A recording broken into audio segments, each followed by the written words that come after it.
যে ভাগবত শোনে না সে একটা পশু। ভাগবত বলছে, কে বলছেন? পরীক্ষিত মহারাজ। যে ভাগবত শোনে না সে পশু। তা আমরা পশু না ভক্ত? নিশ্চয় প্রতিদিন ভাগবত শুনি বা পড়ি? হ্যাঁ না? মোটেই না। আন্দাজে হ্যাঁ বলেন না? কখনো কখনো পড়েন। কথা বলবেন হিসাব করে, কিন্তু যদি বলি পড়ি না তাহলে মহারাজ বলে দেবে পশু, সেই জন্য হ্যাঁ পড়ি না।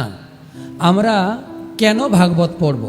মহাপ্রভু তিনটে কাজ করতে বলেছেন, বলো কৃষ্ণ, ভজ কৃষ্ণ, কর কৃষ্ণ শিক্ষা। বলো কৃষ্ণ মানে হরিনাম করো, হরিনাম জপ করো, কীর্তন করো, নগর সংকীর্তন করো।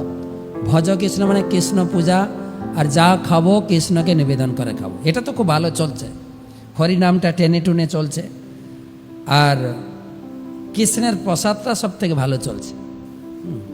আমরা এমনি বলি ভাগবত কথামৃত শুনবো। ভাগবত কথা কিরকম? অমৃতের মতো।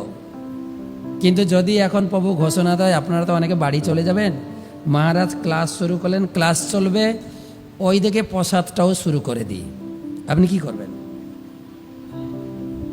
আমি অন্নামৃতে দৌড়াবো, কথামৃতে না। কিসে? ওটাও তো অমৃত না, কথামৃত না। কিসে? আপনি এখন চিন্তা করবেন প্রসাদ শুরু হয়ে গেছে, আমার পাশে কেউ উঠছে নাকি? না, একা উঠে লজ্জা লাগবে না? সবাই যখন উঠছে আমিও। এটা সত্যি কথা। কিন্তু হ্যাঁ, কথামৃত বলি, কিন্তু আমাদের কি লাগে? অন্নামৃত, কথামৃত না।